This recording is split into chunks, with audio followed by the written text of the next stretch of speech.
देखेंगे हम लोग क्वाड्रेटिक ज्योमेट्री में त्रिभुज का क्षेत्रफल कैसे निकालते हैं, उसके बारे में बारीकी से समझेंगे और प्रत्येक स्टेप के बारे में हम देखेंगे। ये ध्यान दीजिए, हेडिंग देख रहे हैं आप लोग, नाम है त्रिभुज का क्षेत्रफल। त्रिभुज का क्षेत्रफल आपको क्षेत्रमिति में भी पढ़ना है और एक क्वाड्रेटिक ज्योमेट्री में कैसे पढ़ेंगे। ध्यान दीजिए कि यहाँ से दिया हुआ है ए बी और सी, एक त्रिभुज दिया हुआ है। इसी त्रिभुज का हमको क्षेत्रफल निकालना है। ध्यान दोगे तो इस त्रिभुज का क्षेत्रफल निकालने के लिए कैसे क्या करता है। देखो, त्रिभुज ए बी सी का शीर्ष जो है एक अक्ष पर क्या दिया गया है, एक अक्ष है, एक्स को एक अक्ष बोलते हैं, यहाँ पे क्या है, लंब डाला हुआ। तो त्रिभुज ए बी सी का क्षेत्रफल देखा निकालने के लिए कौन कौन लंब दिया हुआ है। ए एल खोजिए, ए एल है, ए एल यहाँ पर परपेंडिकुलर है। बी एम कितना देखो, बी और एम है। उसके बाद खोजिए सी और ए लंब खींचा गया है। ध्यान दो, त्रिभुज का क्षेत्रफल निकालना है क्या। यहाँ देखिए, बोर्ड पर देखिए, समलंब चतुर्भुज, ध्यान से खोजना, ए बी एम एल खोजिए, A B M L, A वाला देखिए, ए जो पेंट कर रहे होंगे आपको दिख रहा होगा इधर से।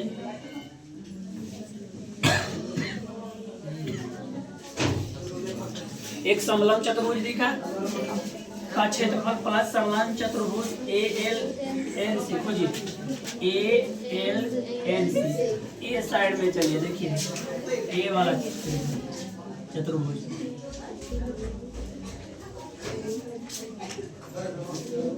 ए है तो क्या होती है, माइनस समलंब चतुर्भुज B M N C. B M खोजिए, बी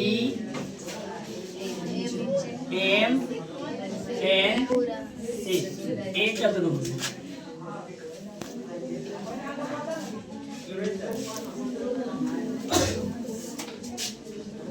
ध्यान दो, देखिए बोर्ड पर कि ए भाग और ए भाग को जोड़ेंगे तो टोटल भाग निकल जाएगी। अब टोटल भाग में ए वाला भाग को घटा देंगे तो ऊपर वाला त्रिभुज निकल जाएगा। तो ये कहता है कि इधर समलंब चतुर्भुज और ए वाला समलंब चतुर्भुज को जोड़ दिए हैं और इतना सा समलंब चतुर्भुज को घटा दिए हैं तो हमको जो निकल जाएगा त्रिभुज का क्षेत्रफल, त्रिभुज का क्षेत्रफल निकलेगा ना।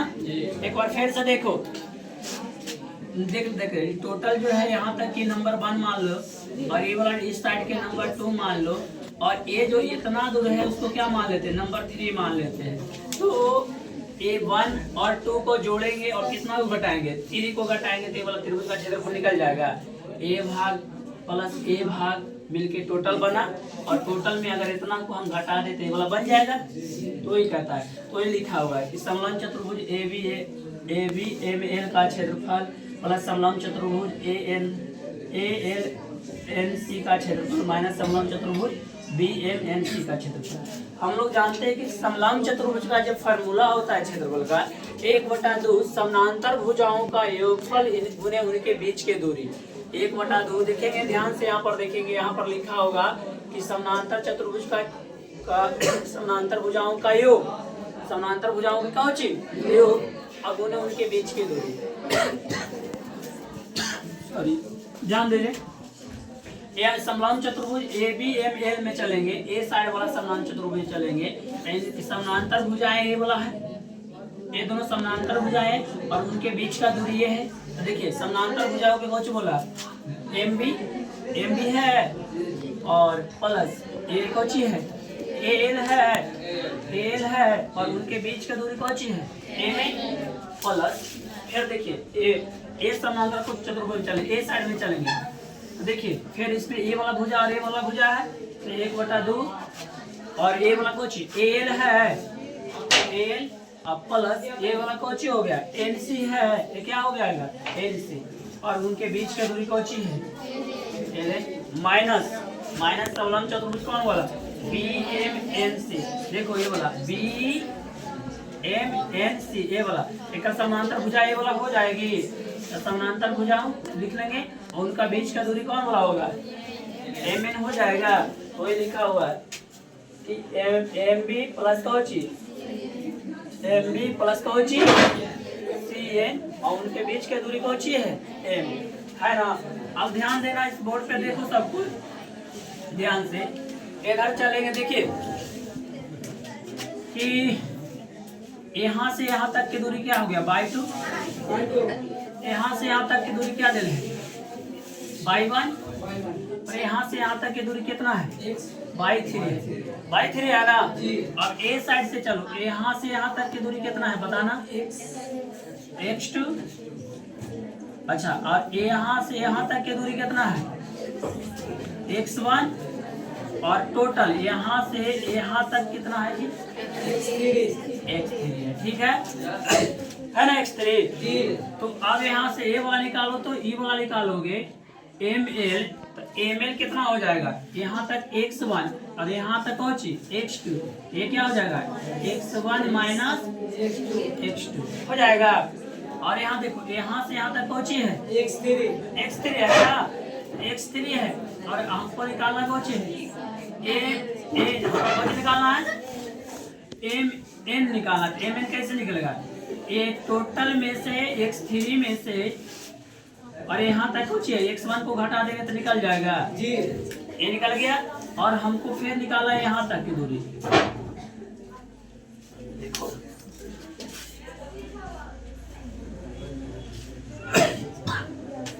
देखिए यहाँ तक की दूरी निकालना है। अब तो क्या करोगे, टोटल जो है कितना है, x3 है।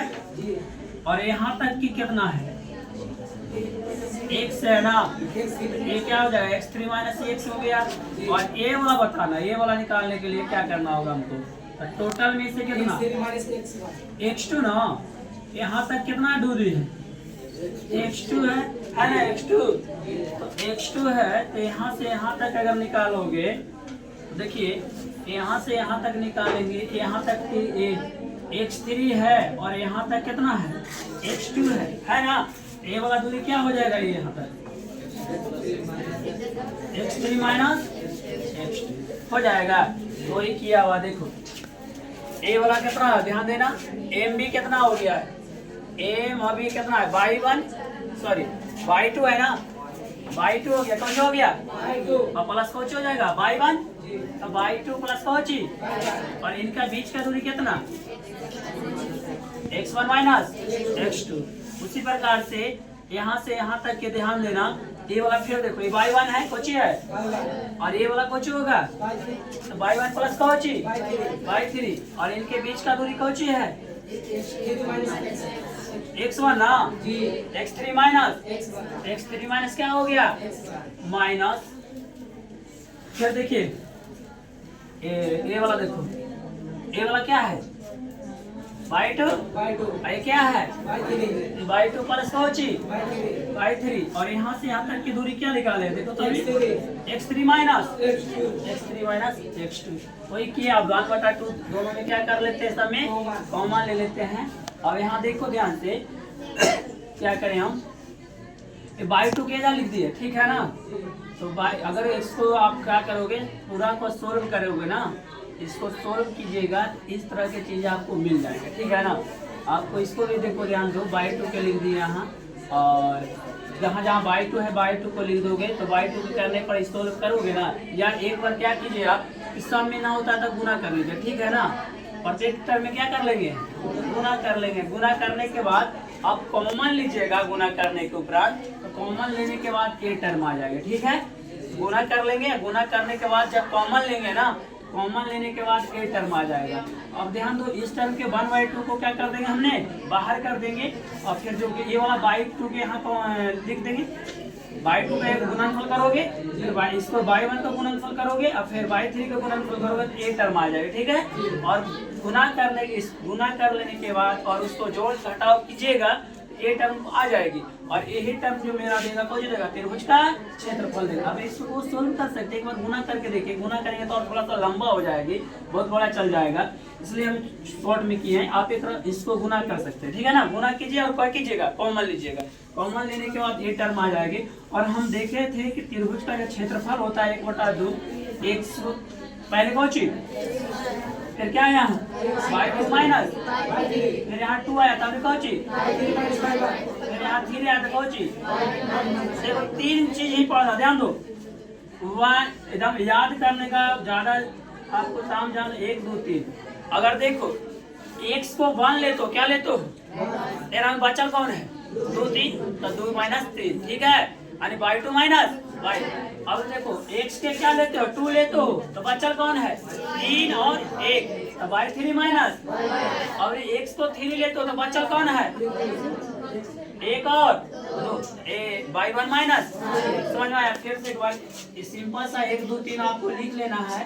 फिर पहले 1 लेगे तो 2 माइनस 3, यानी इसमें बाई लगा दोगे। पहले वाला को x लगाना है और बाद में रहेगा जो किसको, तो देखो अगर x 1 ले रहे हैं तो बाई 2 माइनस बाई 3, अगर x 2 ले रहे हैं तो क्या होगा बाई 3 माइनस, और अगर x 3 लेंगे तो दोनों बच जाएगा। यही था त्रिभुज का क्या चीज, क्षेत्रफल। धन्यवाद।